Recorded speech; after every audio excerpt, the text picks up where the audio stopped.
Good morning, જય સ્વામિનારાયણ વિદ્યાર્થી મિત્રો, કેમ છો? મજામાં? વિદ્યાર્થી મિત્રો, ધોરણ 12 સાયન્સ થઈ ચૂક્યું છે. પહેલા ચેપ્ટરના પણ ઘણા બધા મુદ્દાઓ આપણે ભણી ચૂક્યા છે. આજનો આપણો મુદ્દો છે વિદ્યુત ડાયપોલ દ્વિધ્રુવી. પરિવાર વિદ્યાર્થી મિત્રો યાદ કરાવી દઉં કે સ્થિતિ તમે સમજી શકો છો કે દિન પ્રતિદિન બગડતી જાય છે. ઓનલાઈન ટીચિંગ ક્યાં સુધી ચાલશે એનો આપણને કંઈ ખ્યાલ નથી. એટલે ખાસ વિદ્યાર્થી મિત્રો તમને એક સૂચન કરું છું કે રોજે રોજના લેક્ચર વ્યવસ્થિત ટાઈમસર જોઈ તૈયાર કરી એનું હોમવર્ક પૂરું કરી અને આપણા ગ્રુપમાં મોકલી આપજો. જો કંઈ પ્રશ્ન હોય તો ફોન દ્વારા વોટ્સઅપના માધ્યમથી સોલ્વ કરાવી લેજો, પણ જરાય બેદરકારી રાખતા નહીં, નહીંતર પછી આપણા માટે મુશ્કેલી ઊભી થશે. ઓકે, તો હું સમજુ છું કે બધા નિયમિત રીતે લેક્ચર ભરી અને હોમવર્ક કરતા જશો.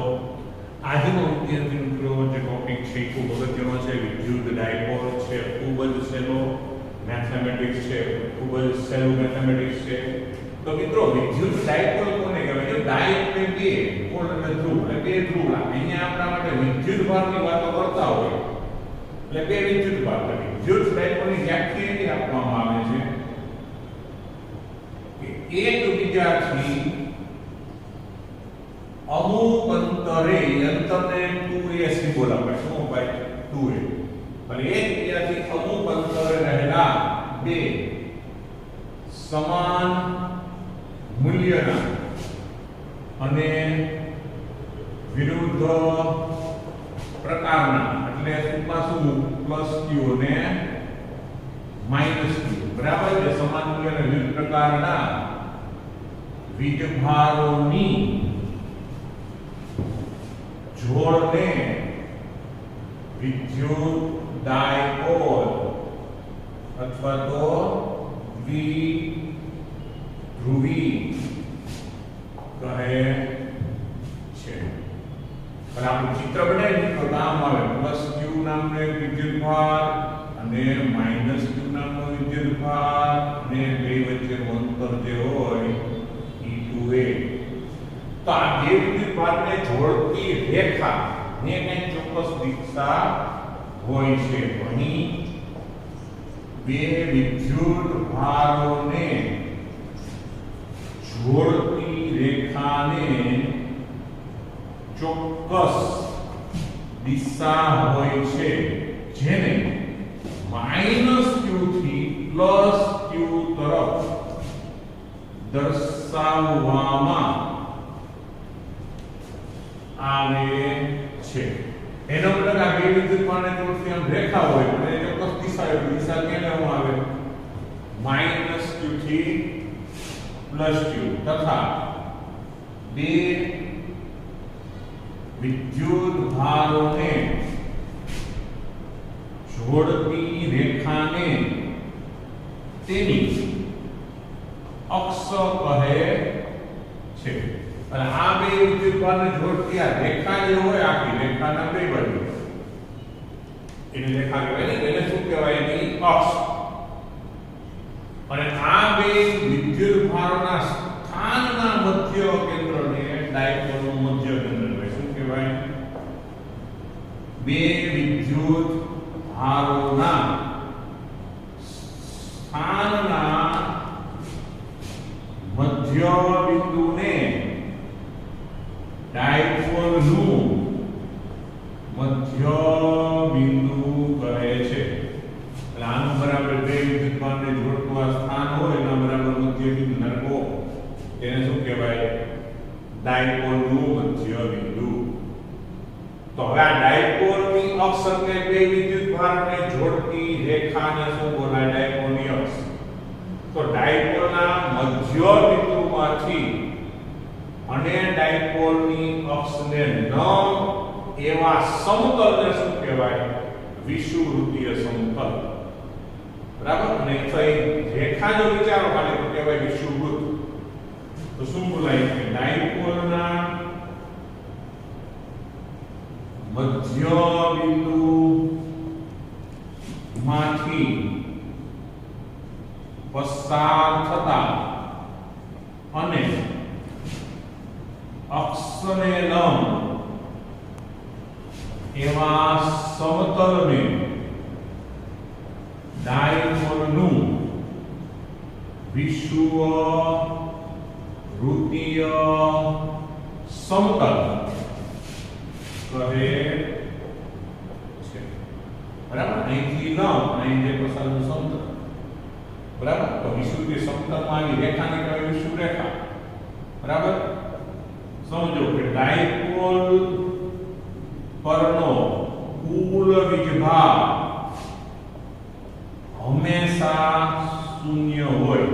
અને કોઈ પૂછે કે ડાયપોલ પરનો કુલ વીજભાર કેટલો છે, શૂન્ય ગણાય, જેટલો થાય એટલો જ ઋણ. પરંતુ બંને વીજભારોના સ્થાન જુદા જુદા હોવાથી તેનું ક્ષેત્ર શૂન્ય નથી. આ સમજો, બે એક ધન ને ઋણ વિદ્યુતભાર તો દિશ રાખે, કુલ વીજભાર એક નો શૂન્ય પણ પ્લસ નું સ્થાન માઈનસ નું સ્થાન વચ્ચે પરિમિત કોઈ અંતર હોય, નાનું કોઈ અંતર હોય તેનું ક્ષેત્ર ક્યારેય શૂન્ય નથી. તો હવે આપણે આના ક્ષેત્રો શું મેળવવાના? વધારામાં તે મિત્રો આની એક ડાયપોલ મોમેન્ટ, ડાયપોલ સાથે સંકળાયેલો એક અચળાંક, જેમ કે અવરોધ હોય તેનું એક અવરોધનું મૂલ્ય હોય, કેપેસિટન્સનું મૂલ્ય હોય. તો આ ડાયપોલ સાથે સંકળાયેલો એક અચળાંક છે જેને કહેવાય છે ડાયપોલ મોમેન્ટ. આમ તો જો ટેક્સ્ટ બુકમાં આની અક્ષ ઉપર અને એના વિષુવવૃત્ત પરના બિંદુ પરના વિદ્યુત ક્ષેત્રો મેળવ્યા પછી એમાં એક પદ આવે છે કે ભાઈ વિદ્યુત ક્ષેત્રોના આધાર q ઉપર હોય, q ઉપર સ્વતંત્ર નથી, a ઉપર સ્વતંત્ર નથી, પણ q અને એના ગુણાકાર ઉપર હોય છે. એ ગુણાકારને ડાયપોલ મોમેન્ટ કહેવાય. એટલે ગુણધર્મ તરીકે આપણે અહીંયા નોંધી લઈએ કે ડાયપોલની ચાક માત્રા એને કૌંસમાં ડાયપોલ મોમેન્ટ બોલાય. શું બોલાય? Dipole moment. તેના માટે સિમ્બોલ છે p. કેવો હોય છે? Capital p. અને સદિશ રાશિ છે વિદ્યુતભાર, ખાલી વિદ્યુતભારનું મૂલ્ય ગુણાકારમાં એ બે વચ્ચેનું અંતર. બરાબર, પણ આ સદિશ રાશિ આ એટલે ગુણાકાર ગણિતની દ્રષ્ટિએ કયો અને હું સદિશમાં લખીશું p બરાબર q into 2a.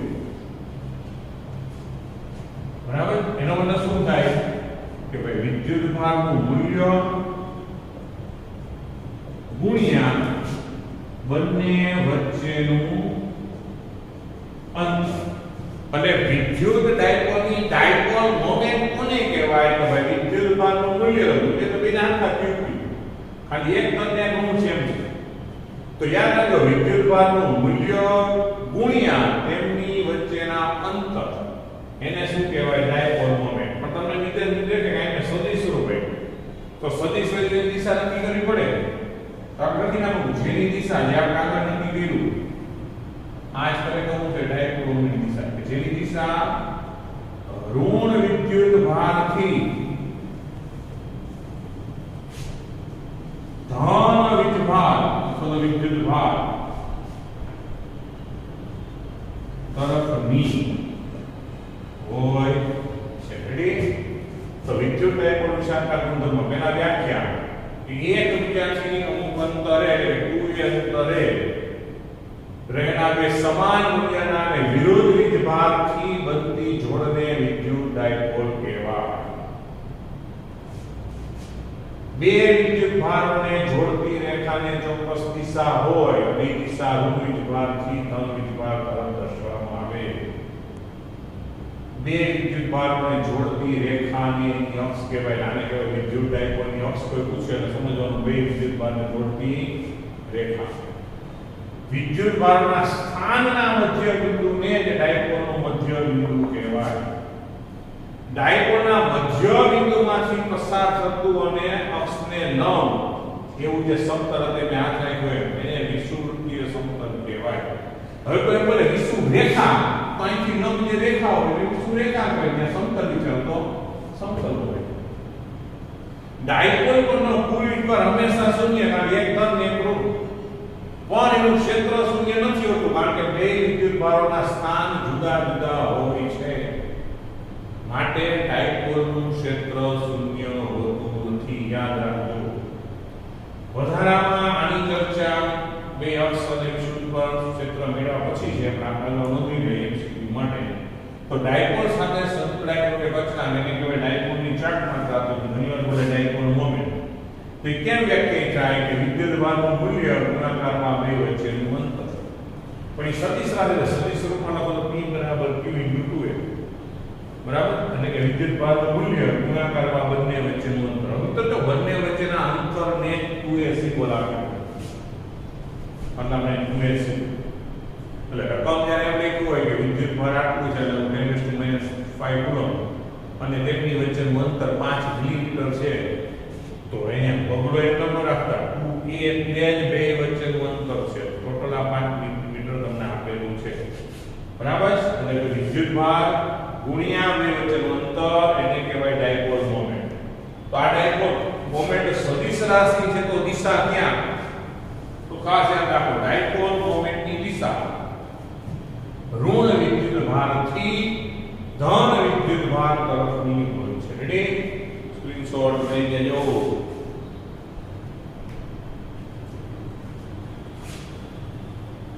મિત્રો હવે વિદ્યુત ડાયપોલ નો જ કિસ્સો છે, પણ વિદ્યુત ડાયપોલ ની અક્ષ પર અને વિષુવવૃત્તીય સમતલ પર વિદ્યુત ક્ષેત્રનું મૂલ્ય કેટલું, બરાબર.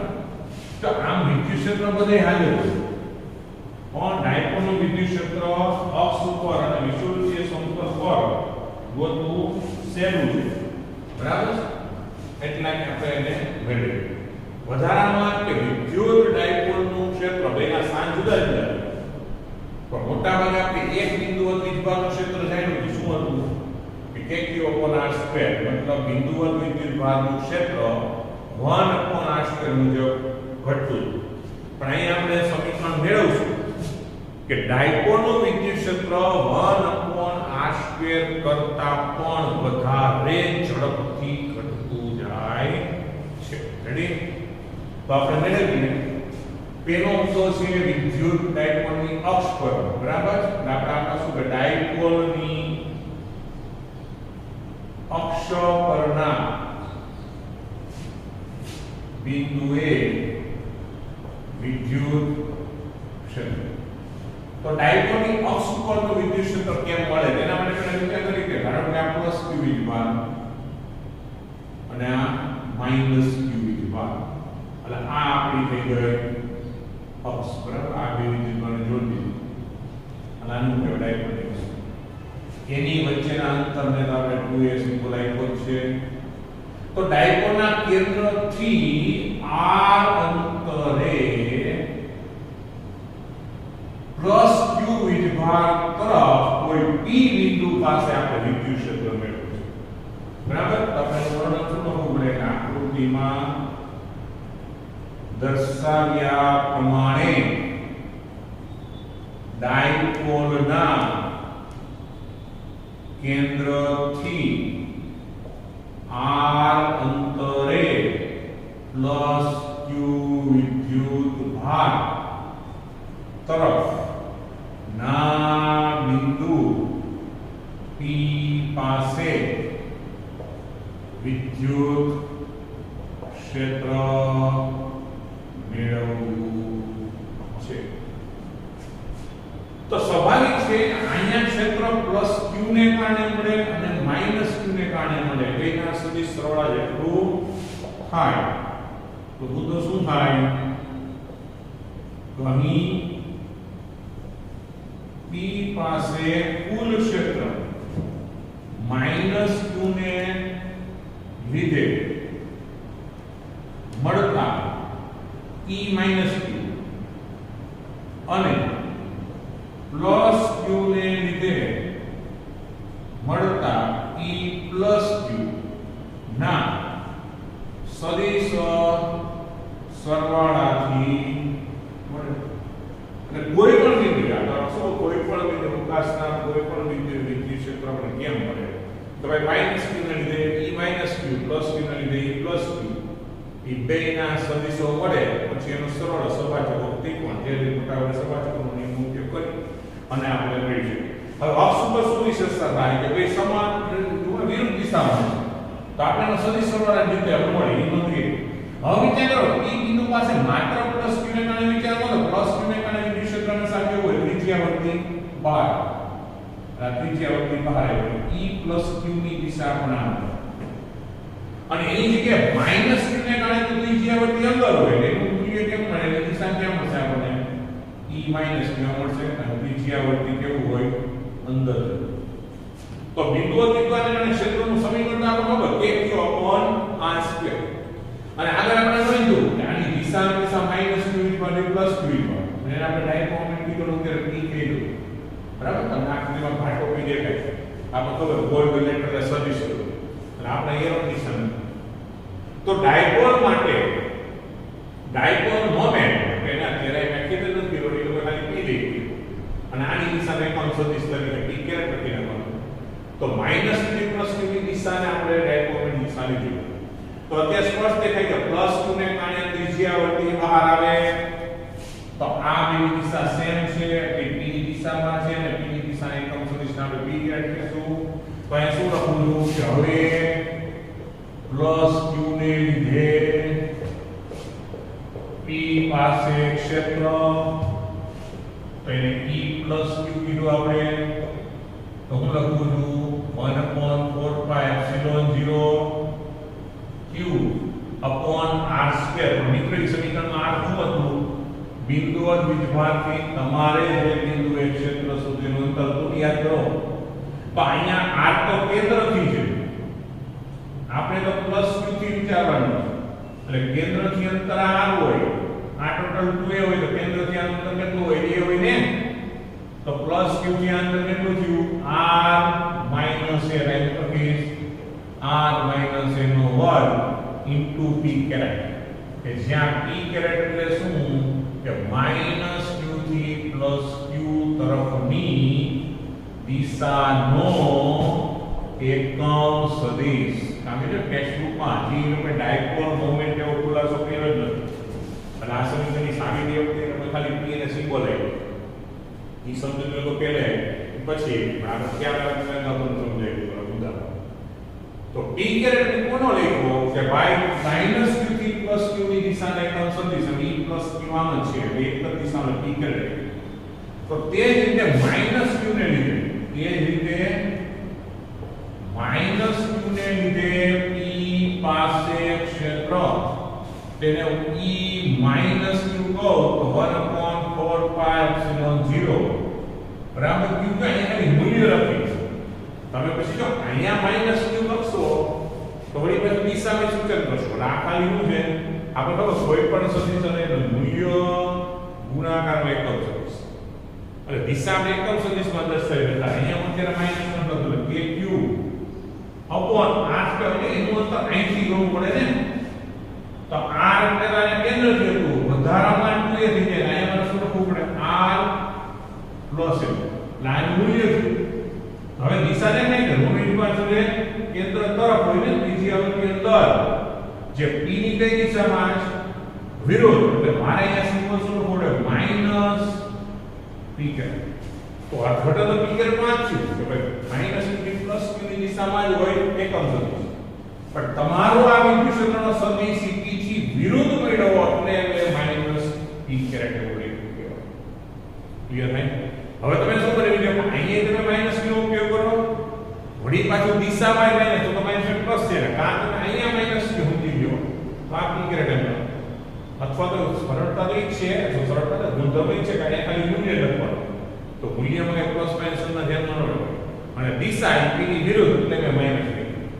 તો હવે સંપાદનના સિદ્ધાંત મુજબ તો માટે કુલ વિદ્યુત ક્ષેત્ર એટલે બેનો સરવાળો. તો કુલ ક્ષેત્ર એટલે બાર કરવું પડે એનો સરવાળો કરો તો કુલ ક્ષેત્ર e બરાબર શું થાય e પ્લસ q વત્તા e. તો બેની કિંમત મૂકો ત્યારે સમજો મિત્રો 1/4 pi epsilon 0 અને q ઉપર કોમન અને બે માં છે આ ધન છે ને આગળ લખો શું લખાય r માઈનસ એનો વર્ગ પછી આ માઈનસ આનું શું વધે r પ્લસ એનો વર્ગ ઇન્ટુ p કેરેટ તો છે બે માં આપણે કોમન કરી. હવે તમે આનો ચોકડી ગુણાકાર કરીને સાદુરૂપ આપો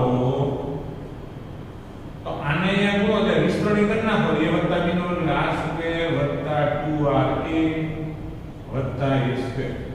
હવે આને લઈ જાવ વિસ્તરણી કરતા જાવ સાથે સાથે આ માઈનસ ની અંદર ગુણવું પડે. તો માઈનસ r સ્ક્વેર નહીં હોય, ખરેખર r માઈનસ નો એટલે માઈનસ 2r એટલે પણ આ માઈનસ માઈનસ પ્લસ 2r પછી ઓલું પ્લસ a સ્ક્વેર થાય પણ આ માઈનસ ગુણ્યા એટલે માઈનસ a સ્ક્વેર. તો આખાના છેદમાં b નો ગુણાકાર કરો તો x - 5x + y એટલે શું થાય x square minus y square. પાછો આખાનો વર્ગ તો છે ઇન્ટુ p.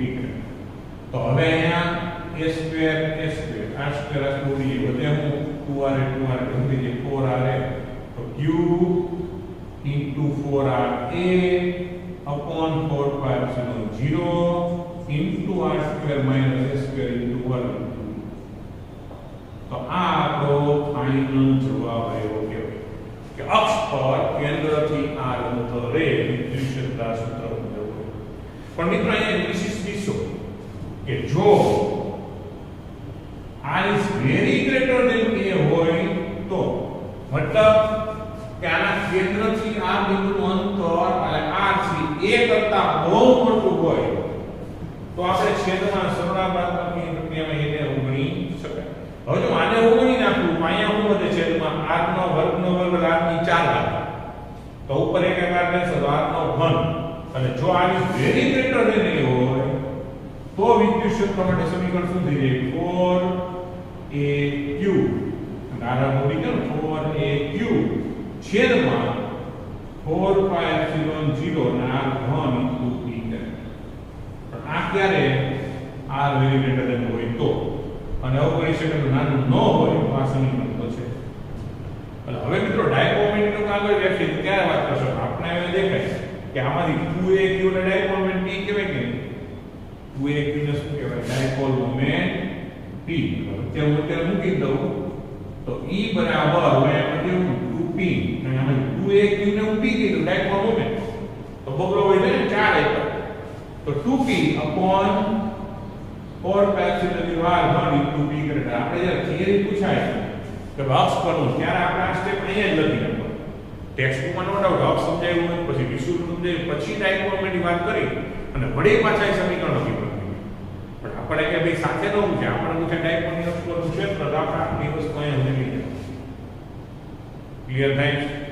તો ડાયપોલની અક્ષ ઉપર વિદ્યુત ક્ષેત્ર p કેરેટની દિશામાં હોય મતલબ ક્યાં હોય ઋણથી ધન વિભાગ. અહીંયા કોઈ પણ બિંદુએ તમે લ્યો વિદ્યુત ક્ષેત્રની દિશા ડાયપોલ મોમેન્ટની દિશામાં જ હોય. પણ ઈવન તો બધા બિંદુ આ બાજુ હોય તો પણ ઇન શોર્ટ અક્ષ ઉપર ગમે ત્યાં વિદ્યુત ક્ષેત્રની દિશા માટે આ સૂત્ર લાગુ પડે. આપણે બધા બિંદુ આ બાજુ બધા બિંદુ આ બાજુની હોય તો સમીકરણ સમાન રીતે લાગુ. તો અહીં જો કે ડાયપોલની અક્ષ ઉપરનું વિદ્યુત ક્ષેત્ર છે r ઘનના વિસ્તરણમાં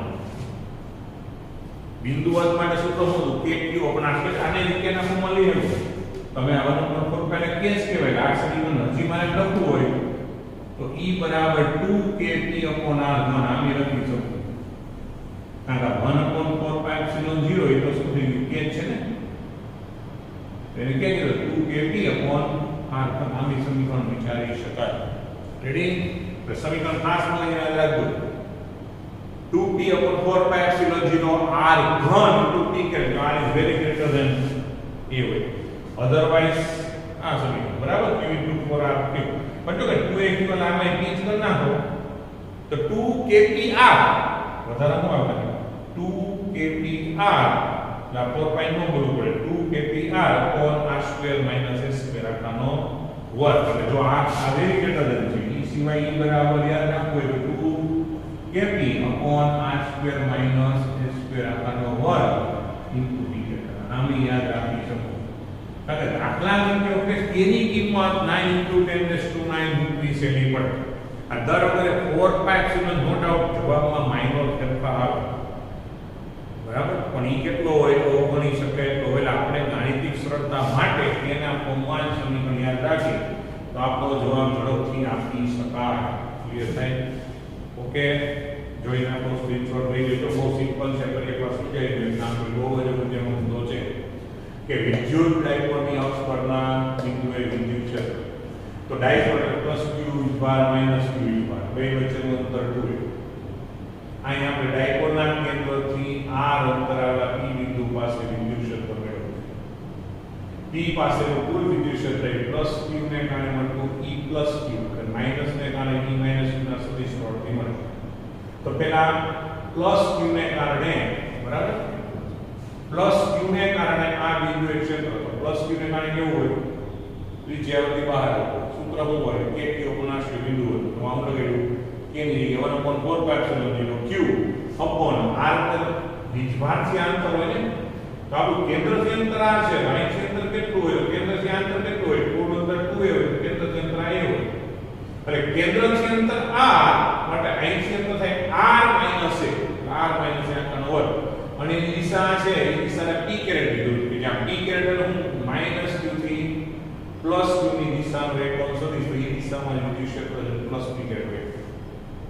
એ જ છે -q ને કારણે વિદ્યુત ક્ષેત્ર તો આ બિંદુએ -q ને કારણે ત્રિજ્યાવર્તી અંદર હોય એટલે સમીકરણ કે q અપૂર્ણાંક 1/4π0 q upon r r થી અંતર આ ગણે એટલે કેન્દ્રથી અંતર r વત્તા મારે એ કરવું પડે કારણ કે માઈનસ વીજભારથી a સુધી અંતર મેળવવું r + a આખાનો વર્ગ ઇન્ટુ માઈનસ p કેરેટ કારણ કે આની દિશા આવી હવે p કેરેટ કોને કીધું ઋણથી ધન આ ઇમેજની દિશા આવી એટલે મારે માઈનસ p કેરેટ વિરુદ્ધ દિશા માઈનસ p કેરેટ તો માટે કુલ ક્ષેત્રના બેનો સરવાળો કરો ત્યારે q upon 4π0 બે પદમાં છે કોમન પહેલા પદમાં આવશે 1/r - a આખાનો વર્ગ બીજામાં આવશે -1/r + a આખાનો હવે અહીંથી ક્રોસ પ્રોડક્ટ લ્યો જો ટેસ્ટ પોઈન્ટ સીધું આ લઈ જાવ નો અમને સમજ આને આ બાજુ લઈને વિસ્તર કરો તો a² + 2ab + b² મુજબ r² + 2r + a² પછી આને લીધે વિસ્તર કરતો જાવ સાથે તો માઈનસ ઉડતો જાવ તો -r² પછી -2r એટલે કે -2r પ્લસ s કે જગ્યાએ માઈનસ s અને p કેરેટ તો છે તો r² - r² s² - s cancel 2r + 2r એટલે 4r આ આપણું સમીકરણ ફાઇનલ આવી ગયું ક્લિયર થયું તો અહીંયા આવી ગયું બરાબર એટલે q 4ra upon 4π0 r² - s² અને આપણું ફાઇનલ સમીકરણ હવે તો આ સમીકરણને અહીંથી મારે k ના ફોર્મમાં લઈ જવું હોય તો 2p ના ફોર્મમાં ડાયરેક્ટ ફોર્મના ફોર્મમાં તો 2a q ની જગ્યાએ હું p મૂકી દઉં કાઈ બોલો વિધો 1/4π0 જગ્યાએ હું k લખી નાખું તો બોલો વિધો p બાકી એવું p આ થઈ ગયું k અને r બેનો છે તો સીધો નથી આવે 2kpr r² - s² એટલે દાખલા તરીકે આ સમીકરણ જગ્યાએ તમે આ સમીકરણનો ઉપયોગ કરી શકો. હવે આ ક્વેશ્ચન પૂછો કે જો r is very greater than a હોય તો આ r² - s² આ બાદબાકી મેં એને ઉગડી નાખો તો આ r વર્ગનો વર્ગ એટલે r ની 4 ઘાત થઈ જાય એક એક આ કેન્સલ થાય r નો ઘન થઈ જાય તો સમીકરણ ઉડી r cancel 4aq upon 4π0 r1 એમાં પણ 2a q ની જગ્યાએ p કેમ બરાબર 2a q ની જગ્યાએ p તો અહીં બગડો હોય તો 2p upon this હજી અહીંયા 1/4π ને k કહી દો તો 2kp upon r ready okay જોઈ નાખો સ્ક્રીન શોટ લઈ લેજો. હવે જેવું મિત્રો આપણે અક્ષ ઉપર મેળવ્યું એ જ વસ્તુ હવે વિષુવ રેખા પર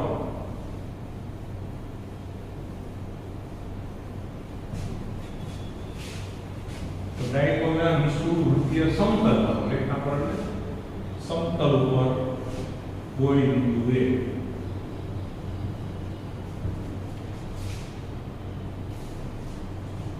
તેના માટે સમજો કે આપણે આ પ્લસ આ માઈનસ બરાબર આવી આની વચ્ચેનું અંતર તો 2a છે આ ડાયપોલનું કેન્દ્ર હવે ધારો કે એમાંથી પસાર થતું લંબ સમતલ અને આ આપણે કોઈ સમતલનો વિચાર કરીએ આ થઈ ગયું વિષુવ વૃત્તીય સમતલ. તો હવે અહીંયા આપણે ડાયપોલના કેન્દ્રથી કોઈ અંતર બરાબર અંતર આ અંતરે આવેલા કોઈ q બિંદુ વિદ્યુત ક્ષેત્ર શોધો બરાબર આ અંતર આપણે કેવું થશે એ થશે તો વિચારો આ અંતર કેટલું છે બિંદુ વિભાજન કેટલું છે પાયથાગોરસનું નિયમ લગાડો તો શું થશે વર્ગમૂળમાં r સ્ક્વેર વત્તા s સ્ક્વેર. ઈ જ પરિસ્થિતિ આના માટે વિચારશો તેમ જ થયું ને. શું થશે? વર્ગમૂળમાં r સ્ક્વેર વત્તા s સ્ક્વેર. તો આની જેમ જ મિત્રો કે આ ડાયપોલ એના મધ્ય બિંદુમાંથી પસારતું લંબ સમતલ અને વિષુવવૃત્તીય સમતલ એમાં કોઈ આ અંતરાકાર q બિંદુએ વિદ્યુત ક્ષેત્ર શોધવું છે. બરાબર. તો ધન વિભાગને કારણે આ વિદ્યુત ક્ષેત્રની ત્રિજ્યાવર્તી બહાર આવે એટલે E + q. ઋણને કારણે ત્રિજ્યાવર્તી અંદર જાય એટલે E - q. તો આ બિંદુ તમે આમ પરિણામી કેટલો સપાટ કોણની લીટી આપણે અહીં મળે છે. અત્યારે પરિસ્થિતિ શું થાય કે આ જે મળ્યા એને આપણે બે ઘટક વિચારી એક ઘટક અહીંયા મળે એક ઘટક અહીંયા મળે. આનો એક ઘટક અહીંયા મળશે ને એક ઘટક અહીંયા મળશે.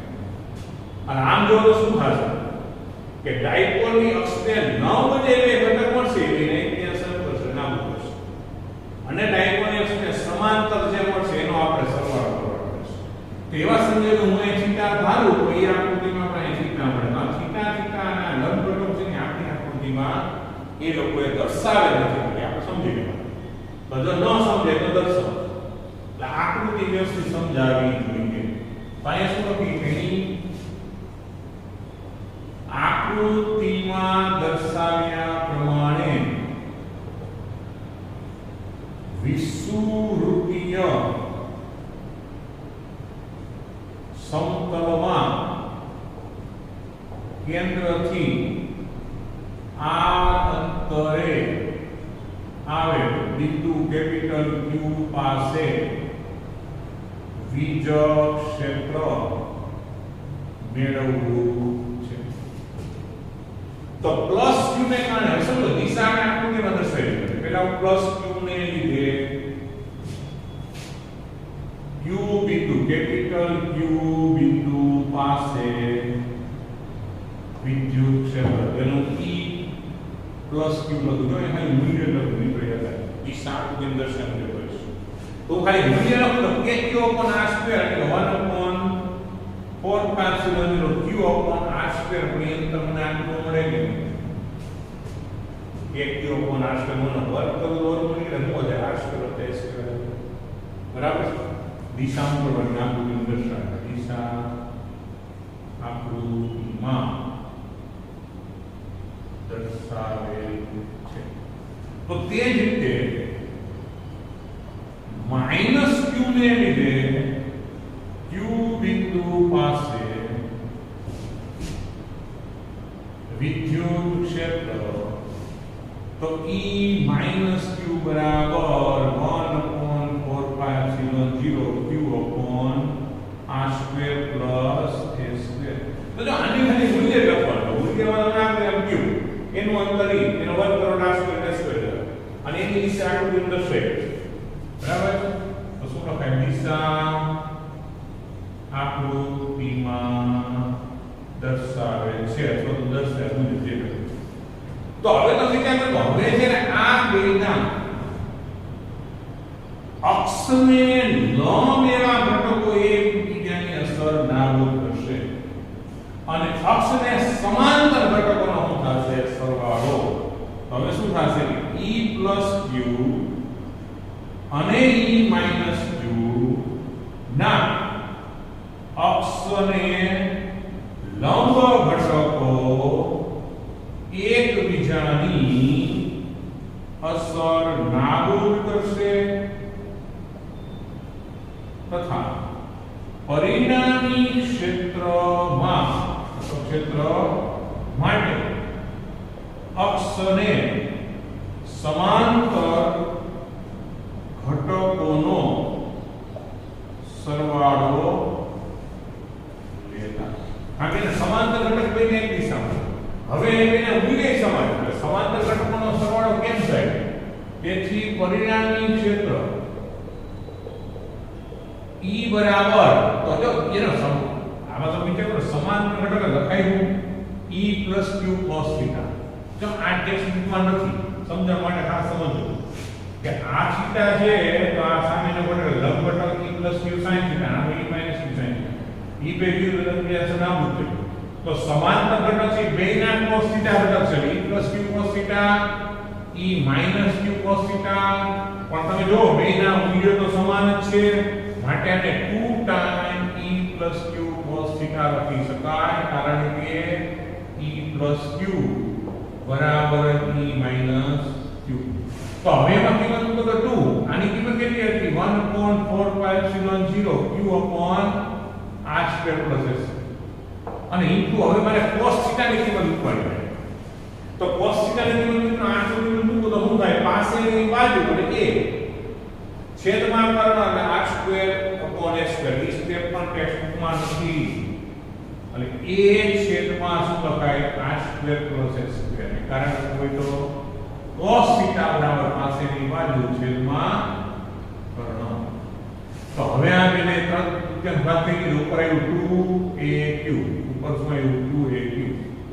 નીચે 4πε0 અને આને લખાય r² s² 3/2 તો અહીંયા સુધી આપણે મૂલ્ય મેળવ્યું પણ હવે તો વિચાર કરવાની દિશા ક્યાં તો આપણે ખબર છે ઋણથી ધન એટલે p કેરેટ p દિશા હોય એટલે ડાયગોનલ દિશા તો આ બરાબર ડાયગોનલ ની શું વિરુદ્ધ દિશા દેના હું આવે અને સદિશ સ્વરૂપ લખું તો મારે માઈનસ મૂકી દેવું પડે ખાલી તો ફેર પડે માઈનસ p કેરેટ લખાય શું કામ લખાય કારણ કે ડાયપોલ મોમેન્ટની વિરુદ્ધ દિશામાં તો દિશામાં તો ખાસ કે આ બાજુ મળ્યું અક્ષને સમાંતર છે પણ અક્ષમાં માઈનસ p પ્લસ q ની દિશા એની સદિશ p મતલબ ડાયપોલની દિશા તો આ દિશા ડાયપોલની દિશાને એકમ સદિશ p કેરેટ વાળા અક્ષમાં સમજાય ગયું એમ તો બરાબર વિરુદ્ધ મળ્યું એટલે માઈનસ p કેરેટ ને સદિશ સ્વરૂપ ગોઠવાઈ જશે એટલે આ આપણું ફાઇનલ સમીકરણ આવ્યું અહીંયા મોરી ચર્ચા કરી નાખી કે 2aq એટલે તો p કહેવાય ને અને 1/4π ને k કહેવાય તો આમ પણ લખી શકું ના જનરલ સૂત્ર હવે અહીંયા વિશેષ કિસ્સો કે હવે જો r is very greater than a તો એને આવું કરી નાખો અને 3/2 ના સ્ક્વેર રૂટ કેન્સલ આગનો ઘન તો e બરાબર -kp r ઘન ઇન્ટુ તો અહીંયા પણ દેખાય છે કે વિષુવવૃત્તીય સમતલમાં પણ r² ને પણ r ઘન અનુસાર ઝડપથી ઘટે હવે મિત્રો અહીંયા શું છે બે સમીકરણમાં જો અહીંયા q આવ્યું હતું અહીંયા આપણું 2aq હતું અને એના આધારે હવે લોકો ડાયકોમેન્ટની ચર્ચા કરી છે કે ભાઈ ક્ષેત્રો જે છે એ બંનેમાં દેખાય કે ક્ષેત્ર માત્ર q કે માત્ર a ઉપર આધારિત નથી પણ બંનેના જવાબમાં q એનો ગુણાકાર આવતો મતલબ q અને એના ગુણાકાર પર આધારિત છે અને આ ગુણાકાર પર આધારિત એ લોકોએ રાશિઓ વ્યાખ્યાયિત કરી કે ડાયપોલ મોમેન્ટ એટલે શું ભાઈ કે વિદ્યુત ભાર અને તેમની વચ્ચેના અંતરના ગુણાકારને ડાયપોલ મોમેન્ટ કહેવાય આ ડાયપોલ મોમેન્ટ સદિશ રાશિ છે એની દિશા ક્યાં હોય તો -q થી +q તરફ માટે ડાયપોલનો ઉપયોગ કરી પછી બે સમીકરણ દે પણ મિત્રો તમને અક્ષનું પૂછે કે રસમય ડાયપોલ મોમેન્ટનું સૂત્ર મૂકી દેવું પડે વિષુવૃત્ત મૂકી દેવું પડે આ બંનેનો ઉપયોગ સાથે કરવાનો હવે એક મુદ્દા એ નોંધી લો કે ડાયપોલ મોમેન્ટનો એકમ શું થાય દિશા તો આપણે નક્કી કરી સૂત્રે નક્કી કર્યું ભાઈ q * 2a ડાયપોલ મોમેન્ટમાં શું થયું વધારાનું આ મુદ્દો એમ તો થઈ ગયો બરાબર ડાયપોલ મોમેન્ટ શું થાય કે ડાયપોલ મોમેન્ટનું સૂત્ર શું તો q * 2a સદિશ રૂપ મૂલ્ય ગણો કે એની દિશા ક્યાં તો ઋણથી ધન પેલું મૂલ્ય એકમ શું થાય q એટલે કુલમ 2a એટલે મીટર પણ મિત્રો અહીંયા તો સેન્ટીમીટર નો વાંચતા અને કુલોમીટર વાંચો કુલોમીટર જ્યારે લખો ડાયપોલ મોમેન્ટ એકમ કે c કેપિટલ અને એમ સ્મોલ આ સિસ્ટમ છે સેન્ટીમીટરમાં બે સરખા હોય આ એટલા માટે સ્પષ્ટ હોવું જોઈએ કે ડાયપોલ મોમેન્ટ ગણવાના જ્યારે દાખલા ઘણા દાખલા હશે ત્યારે શું પરિસ્થિતિ થશે રકમ જો બોલું કોઈને ધ્યાન પડે તો કે ના બોલો કે એક ડાયપોલ પરનો વિદ્યુત ભાર 10⁻⁹ કુલોમ્બ પ્લસ માઈનસ -10⁻⁹ કુલોમ્બ છે બે વિદ્યુત ભારો વચ્ચેનું અંતર 2 સેન્ટીમીટર છે અને ની ડાયપોલ મોમેન્ટ 1.5 10⁻⁴ કિલોમીટર છે સમજાય છે રકમમાં એક જગ્યાએ 2 સેન્ટીમીટર પાસે cm લખેલા હશે અને ડાયપોલ મોમેન્ટ આગળ cm વચાશે હવે જ્યારે સમીકરણમાં કિંમત મૂકી ત્યારે આપણો નિયમ છે કે કેસમાં ફેરવવું એટલે ઓલા બે વીજભાર વચ્ચેના અંતરને સેન્ટીમીટરમાંથી તો મીટરમાં ફેરવવાનો જોઈએ -2 ભૂલથી ડાયપોલ મોમેન્ટના વજનના એકમને ક્યાંક ફેરવી નાખતા નહીં. આ એસઆઈ પદ્ધતિમાં છે કુલમ મીટર યાદ રાખજો. બરાબર. તો અહીંયા સમજો કે એનો મતલબ કે વિદ્યુત ક્ષેત્રનું અક્ષ પર કે વિષુવૃત્તીય સમતલમાં વિદ્યુત ક્ષેત્રનો આધાર P ઉપર છે. પણ અહીંયા મિત્રો આ સમીકરણ એટલે કે માત્ર P ઉપર. હવે તમને વધારે પ્રશ્ન કહી દઉં કે માની લો કે અવકાશનું કોઈ બિંદુ ગોતવાનું તે જટિલ છે. ગણતરી કેસી આપણા સિલેબસમાં છે જ નહીં. પણ વાસ્તવિક અવકાશના કોઈ બિંદુએ ગોતવાનું હોય તેવા સમયે r અને ડાયપોલ મોમેન્ટ વચ્ચેના ખૂણા પર એટલે અત્યારે ખૂણો 90 હોય. શું કહેવાય? તમે આ અંતરે ગોતવું હોય ત્યારે શું કહેવાય? 90. અક્ષ ઉપર ગોતવું હોય થીટા શું થઈ ગયું? તો 0 કહેવાય. 180 થઈ જાય આ બિંદુ. તો અક્ષ ઉપર 90 વિષુવવૃત્ત રેખા ઉપર 90 એંગલ થાય. અક્ષ ઉપર 0 તો 180 થાય. આમાં કે થીટાનું અર્થઘટન નથી આવતું. પણ ખાસ યાદ રાખજો કે વિદ્યુત ડાયપોલને કારણે વિદ્યુત ક્ષેત્ર E ડાયપોલ મોમેન્ટ P અને r વચ્ચેના કોણ થીટા પર પણ આધાર રાખે છે. આપણા સમીકરણમાં cos થીટા દેખાય. પણ આપણે સાદું રૂપમાં ગણી અને આપણું સમીકરણ મળ્યું. આ સમીકરણ કેના માટે મળ્યું? વિષુવવૃત્તીય સમતલ પરના કોઈ બિંદુ માટે કહેવાય છે. તો ક્ષેત્ર અવકાશમાં બધે હાજર રહે છે. જનરલ યાદ રાખજો કે ડાયપોલને લીધે મળતું વિદ્યુત ક્ષેત્ર એ ડાયપોલ મોમેન્ટ P અને મધ્ય કેન્દ્રથી સ્થાન સદિશ r વચ્ચેના કોણ પર આધાર રાખે છે. અને r સાથે તો છે ઘનના વિસ્તરણનો બદલે. રેડી? ઓકે. એટલે આ ડાયપોલ હતી. ડાયપોલના કેન્દ્રને 9 વિષુવવૃત્ત સમતલ હતું. સમતલના કેન્દ્રથી r અંતરે q બિંદુ પાસે વિદ્યુત ક્ષેત્ર શોધવું હતું. આકૃતિ ભૂમિતિ પરથી આ r ના a હોય તો આ વર્ગમૂળ r સ્ક્વેર a સ્ક્વેર થાય. i વર્ગમૂળ r square plus a square થાય. તો હવે અહીંયા કુલ ક્ષેત્ર એટલે ધનને કારણે ત્રિજ્યાથી બહાર મૂલ્ય તો k q upon r square. r એટલે અંતર ને r square √ r square square વર્ગ કરો વર્ગમૂળ નીકળી જાય. દિશા આપણે દર્શાવી. ઋણને કારણે ત્રિજ્યાથી અંદર જાય. એનું મૂલ્ય એની દિશા સુધી દર્શાવી. તો હવે યાર કુલ ક્ષેત્ર સપાટનો નિયમ લાગે. અહીંયા આપણે શું કર્યું કે ભાઈ એને ઘટક તમે વિચારો તો એના આનો ઘટક લંબ એનો અક્ષને લંબ એવો ઘટક આવે. આનો અક્ષને લંબ વિરુદ્ધ દિશામાં.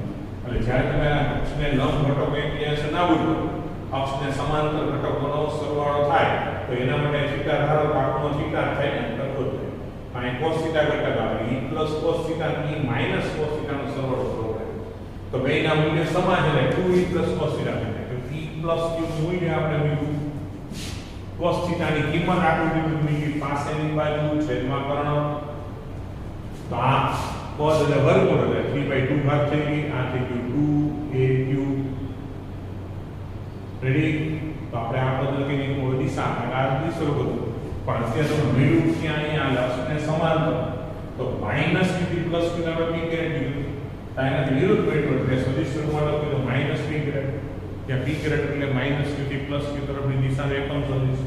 આ 2aq ને p ના ફોર્મમાં લીધો ડાયપોલ મોમેન્ટના ફોર્મમાં 1/4 ને k કરી દો તો સમીકરણ સિમ્પલ થઈ જાય.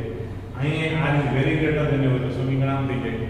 તો બંને અક્ષ ઉપર કે વિષુવવૃત્તીય સમતલ પર વિદ્યુત ક્ષેત્ર અંતરના ઘન મુજબ અંતરના ઘનના વ્યસ્તક્રમમાં બદલાય છે. વધારામાં એક વસ્તુ નોંધી લો કે વિષુવવૃત્તીય સમતલમાં ડાયપોલ મોમેન્ટ વિદ્યુત ક્ષેત્રની દિશા ડાયપોલ મોમેન્ટથી વિરુદ્ધ અને અક્ષમાં ફાઇનલ જવાબમાં +p ગ્રેટર એટલે કે ડાયપોલ અક્ષ પર વિદ્યુત ક્ષેત્ર ડાયપોલ મોમેન્ટની દિશામાં જો. બરાબર? હવે વધારાના બે ત્રણ કમ્પેરિઝનના મુદ્દા છે પણ એ પહેલા તમે આનો સ્ક્રીનશોટ લઈ લેજો. ઓકે. તો હવે MCQ અથવા કોમ્પિટિટિવ એક્ઝામના સંદર્ભમાં જે તમને ઉપયોગી થાય માહિતીની વાત કરી દઈએ. બરાબર? પછી એનો અંગ્રેજીમાં ઘટક છે એ જોઈએ આપણે. તો મિત્રો આપણે એવું જોયું કે સૂત્ર સમીકરણ યાદ કરો એટલે અક્ષ પરના મોટા અંતરની વાત મોટા પદે દાખલો આ વેરી ગ્રેટર ધેન છે. એટલે અક્ષ પર આપણે એમ લખ્યું કે E તો શું મેળવવા માટે 2kp upon r1 into p અને વિષુવવૃત્તીય સમતલ અથવા વિષુવરેખા બોલો કે આનો સમતલ બોલો કે રેખા બે માટે એક જ છે કે E -kp upon r1 into p. તો એનો મતલબ તમે સમજો કે મૂલ્યની દ્રષ્ટિએ વિચારવાનું તો સુરેખીય સમતલમાં જે અંતરે વિદ્યુત ક્ષેત્ર મૂલ્ય જેટલું હોય એના કરતા બહુ થઈ જાય કે એટલે આ ગુણધર્મ સમજો. તમને એમસીક્યુ એવું પૂછાય કે સમાન અંતરે ડાયપોલના કેન્દ્રથી સમાન અંતર આવેલા અક્ષ પરના અને વિષુવરેખા પરના બિંદુઓ પર વિદ્યુત ક્ષેત્રનો ગુણોત્તર કેટલો હોય. અક્ષ પર અક્ષને આપણે નામ આપી દીધું x અને આપણે z કહીએ. આવું x અને y અને y. તો અક્ષ અને વિષુવરેખાનો ગુણોત્તર પૂછે તો સમાન અંતર આ સમાન આ તો સમાન હોય તો જવાબ શું આવે? 2. મૂલ્ય જો તમને કઈ નો કીધું મૂલ્યનો ગુણોત્તર ખાલી ગુણોત્તર કીધું જવાબ -2 યાદ રાખજો.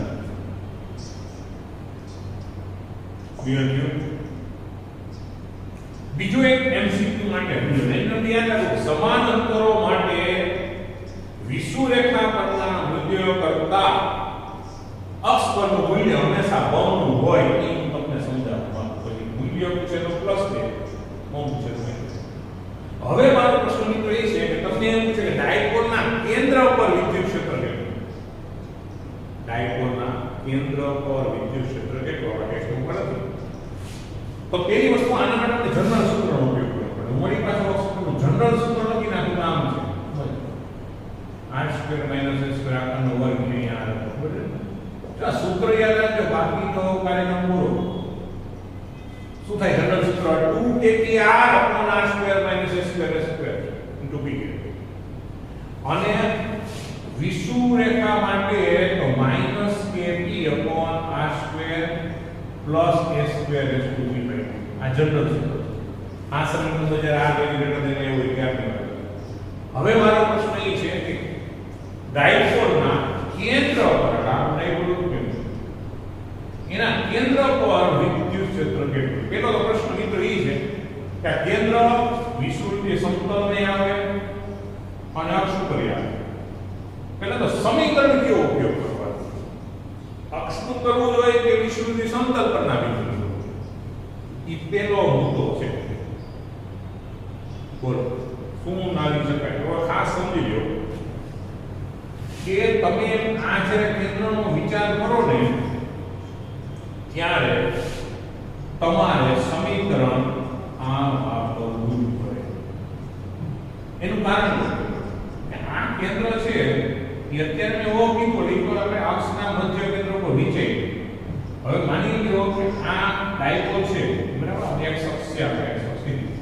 તો અત્યારે આપણે એવું વિચાર્યું છે કે x અક્ષ અને આ શું છે y અક્ષ. તેના ઉદ્ગમ બિંદુ ની સંદર્ભમાં આપણી થિયરી સાચી છે. પણ એવું શું આ ડાયપોલ અહીંયા પડ્યું, આ ડાયપોલ અહીંયા પડ્યું હોય તો અહીંયા મૂકી દીધો આ બાજુ. તો અહીંયા તમે જે ઉદ્ગમ બિંદુ બે જગ્યાએ કોઈ 4 સેન્ટીમીટર અંતરે પડી શકે. પણ અહીંયા ઉપર કોઈ વિષુવરીય સમતલ દોરો એટલે એનું તો અહીંયા 0 જ આવે. એટલે ભાઈ આમ તો હું થાય અહીંયા 0 જ થાય. તમારું બધા ડાયપોલનું સ્થાન બદલે તોય ભાઈ નું મૂલ્ય શું થાય? 0. એટલે ડાયપોલના કેન્દ્ર ઉપર આપણે r મૂલ્ય શું હતો? કેન્દ્ર છે. પણ તો ડાયપોલના કેન્દ્ર ઉપર હંમેશા કોઈ પણ પરિસ્થિતિમાં વિષુવરેખા અથવા તો વિષુવરીય સમતલનો યામ 0 જ હોય. અક્ષનો યામ 0 હોય એવું જરૂરી નથી. તો તમે ઉદ્ગમ બિંદુ બરાબર મધ્ય બિંદુ સંપાત કરો એવી ધારણા કરો તો કોઈ પણ સમીકરણ વાપરી શકો. પણ ડાયપોલ તો આપશું તો ગમે ત્યાં પડ્યું હોય તો વિષુવૃત્તનો મધ્ય કેન્દ્ર ઉપર યામ 0 જ લેવો પડે. એટલે આપણે આ સમીકરણમાં r બરાબર 0 મૂકવું પડે. આ સમીકરણમાં r બરાબર 0 મૂકો તો E કેન્દ્ર ઇઝ ઇક્વલ ટુ શું આવે ભાઈ? -kp/a1 p કહે. એટલે એક વધારાનું સૂત્ર યાદ રાખજો. ડાયપોલના કેન્દ્ર પર વિદ્યુત ક્ષેત્ર પૂછે તો -kp/a3 p કહે. જો ડાયપોલને કારણે ક્ષેત્ર શૂન્ય તો ક્યાંય હોય નહીં. ક્યાંય શૂન્ય છે નહીં. બરાબર. અક્ષ પરનું જનરલ સમીકરણ છે, આ રેડિયેટર માટે સમીકરણ છે, વિષુવવૃત્તનું જનરલ સમીકરણ છે, આ રેડિયેટર માટે છે. અને હવે મેં ઉદાહરણ કેન્દ્ર ઉપર આપ્યું છે. આપણે ટેક્સ્ટમાં નથી પણ તમે ધ્યાનમાં લેજો. -kp/a3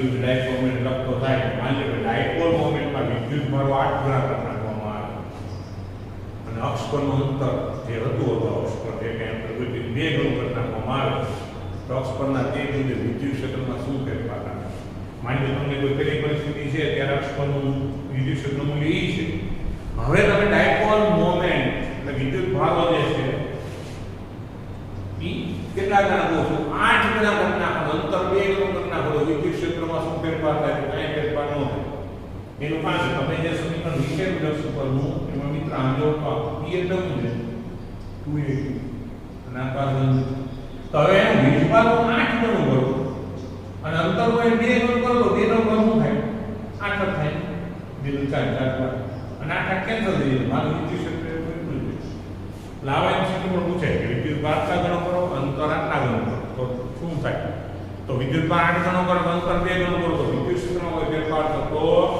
નથી એટલે એના માટે મૂળ ધર્મ યાદ રાખવાનું વિદ્યુત ક્ષેત્ર હંમેશા વિદ્યુત ભારના સમપ્રમાણ અને અંતરના ઘનના વિસ્તરણમાં છે એ બેને લાગુ પડે એટલે અહીં પરિસ્થિતિ આપણે સમાન છે એટલે વિદ્યુત ક્ષેત્ર છે વિદ્યુત ભારના સમપ્રમાણમાં અને તેમની વચ્ચે અંતરના ઘનના વિસ્તરણમાં છે એ આપણા મગજમાં હોવું જોઈએ બરાબર આ સમીકરણ કેન્દ્રવાળું લખી લેજો આ ગુણધર્મો છે સમજી લેજો ઓકે લાગે તો સ્ક્રીનશોટ લઈ લો રેડી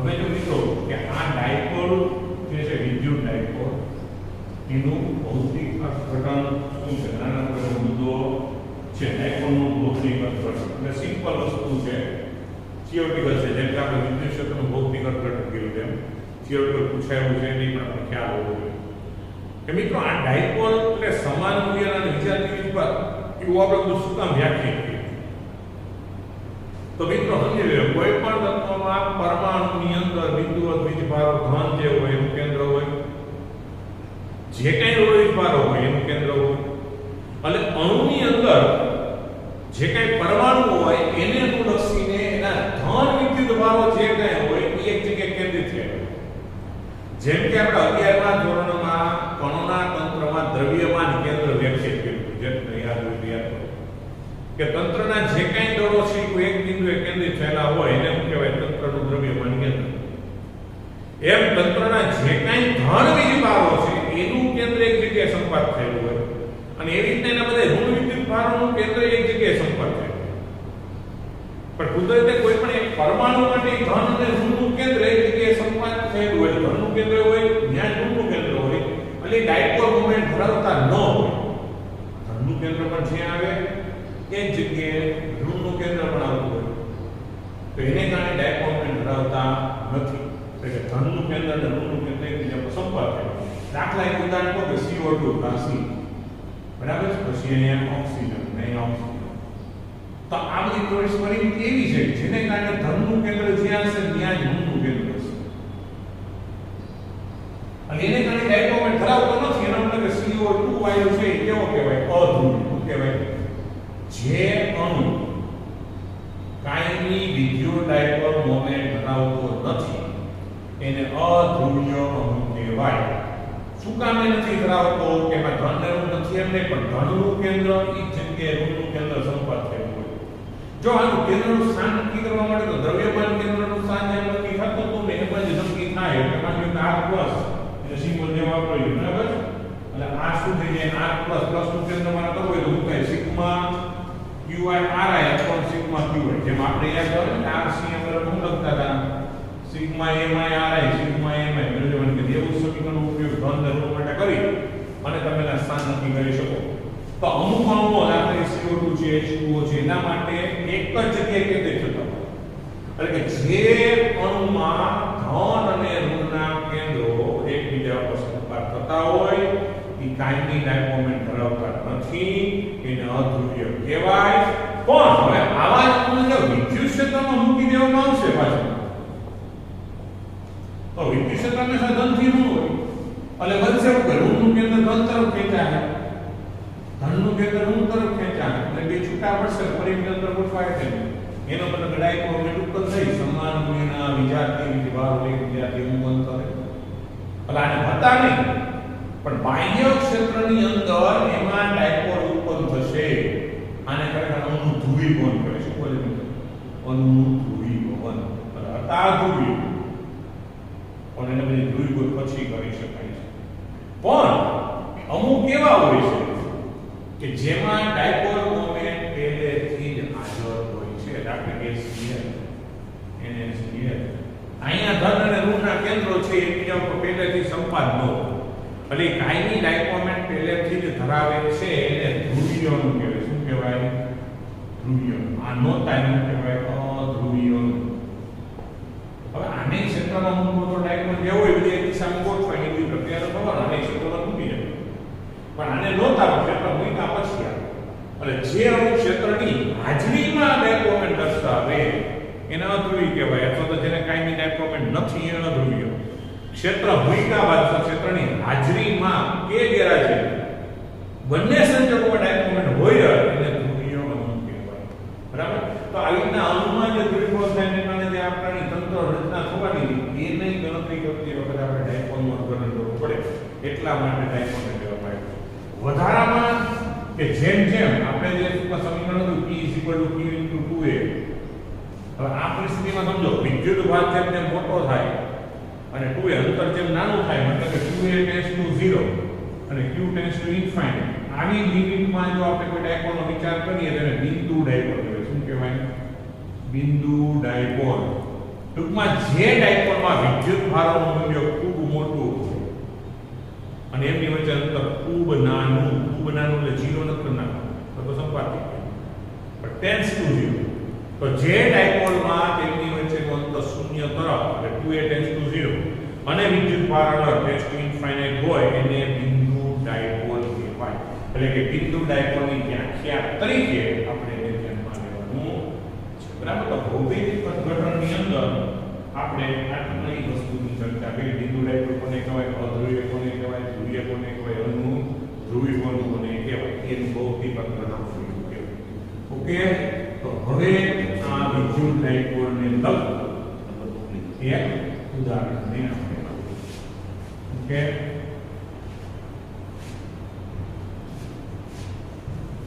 તો જો મિત્રો ઉદાહરણ 1.10 બે વિદ્યુત ભારો ±10 માઇક્રોકુલમ સમાન બીજાથી એકબીજાથી 5 સેન્ટીમીટર અંતરે મૂકેલા છે.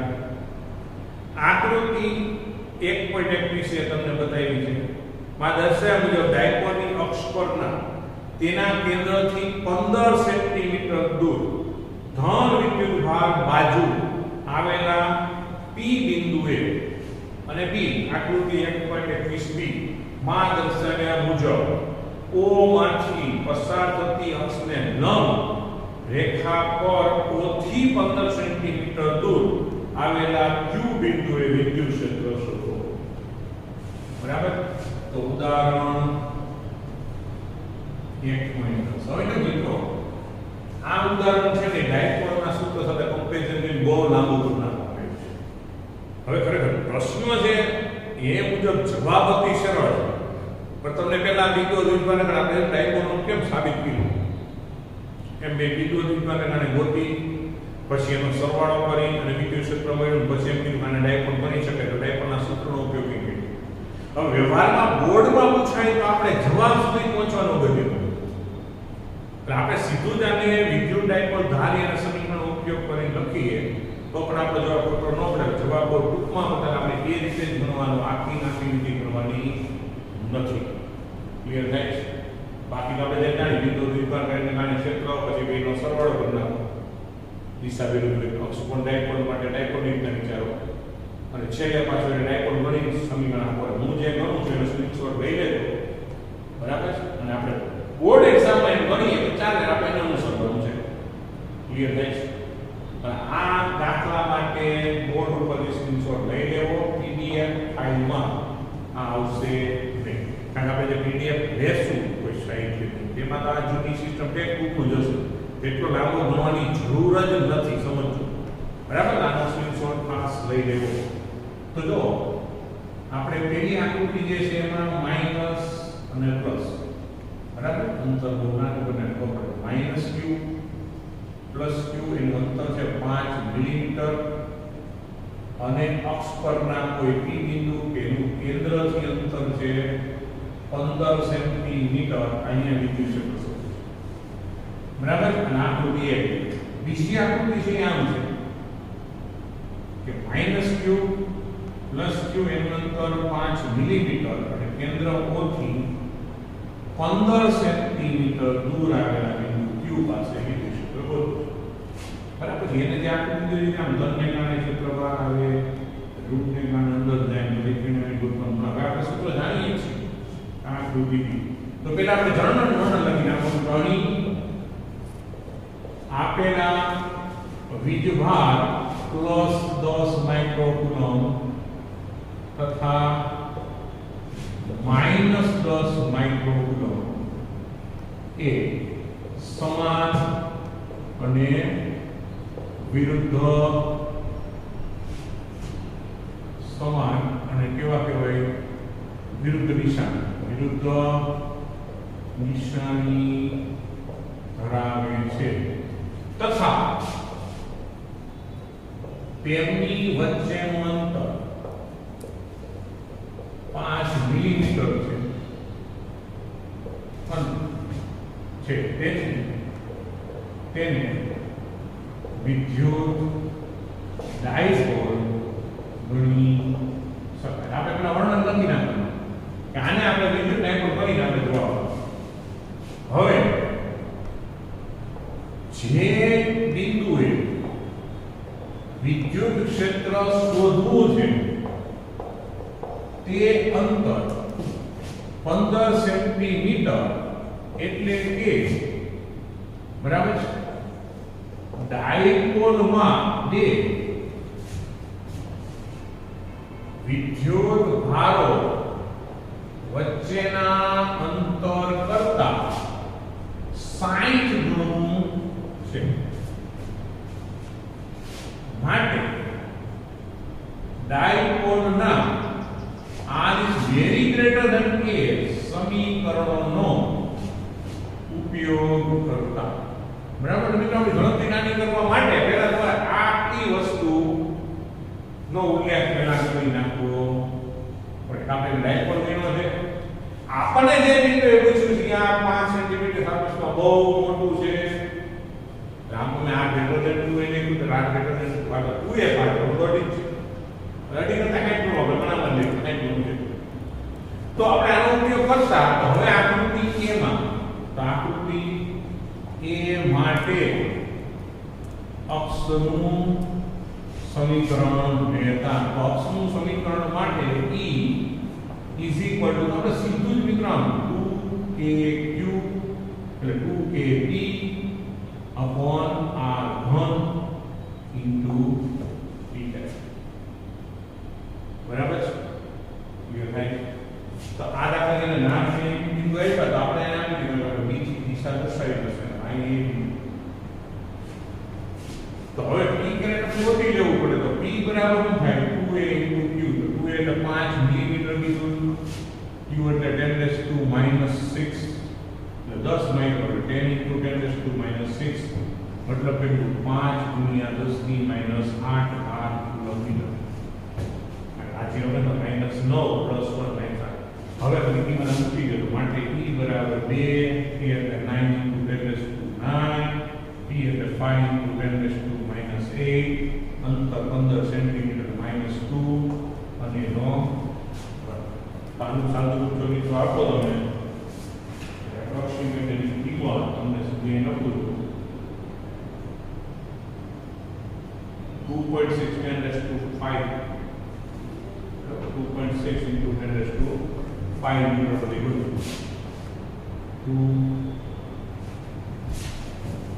2.6 into 10⁵. સાદું રૂપ આપી દેજે આટલું મળશે અને નજીકની. તો દિશા ક્યાં એટલે આપણે ક્લિયર કરી લેવાનું મળ્યો. તો B થી P તરફ કઈ દિશામાં ડાયપોલની દિશા ક્યાં હોય? U થી નો આમ છે ને ડાયપોલ B થી તે જ રીતે આકૃતિ B માટે વિષુવવૃત્તીય સમતલ સમીકરણ લેવું. તો વિષુવવૃત્તીય સમતલનું સમીકરણ E બરાબર શું છે? -kp / r1 * p. હવે આપણે એની મૂલ્ય ગણીએ એટલે E = 9 સદીશ કરતા. તો E બરાબર એટલે માઈનસ ની રીતે આપણે કાઢી નાખશું. તો 9 * 10⁹ 5 * 10⁻p ની કિંમત અહીંયા 15 * 10⁻³ આખાનો ઘન બરાબર. આનું જે સાદું તમે આપશો એટલે મિત્રો એ જવાબ આવે છે 1.33 10⁵ એટલે આપણે 1.33 10⁵ ન્યૂટન કીધું. હવે આની દિશા ક્યાં? તો સમજો આની દિશા આમ મળશે બરાબર. સોરી આપણે ઘનને કારણે આગળ છે તો આ બધું નામ પણ આની દિશા આપણે આમ મળે તો ડાયકોમેન્ટ ક્યાં હોય? A થી ઊંથી આ પણ આમ મળશે એટલે B થી A તરફ ક્યાં આવશે? B થી A તરફની દિશામાં. રેડી? મિત્રો આનો જવાબ આટલો લખો મેં તો પણ સાચો જ પડવો જોઈએ. પ્રશ્ન પૂછો એટલે ખાસ આનો સ્ક્રીનશોટ લઈ લેજો અને આટલું જોડણ આપણે લખવાનું છે. Okay ready? જોઈ લો.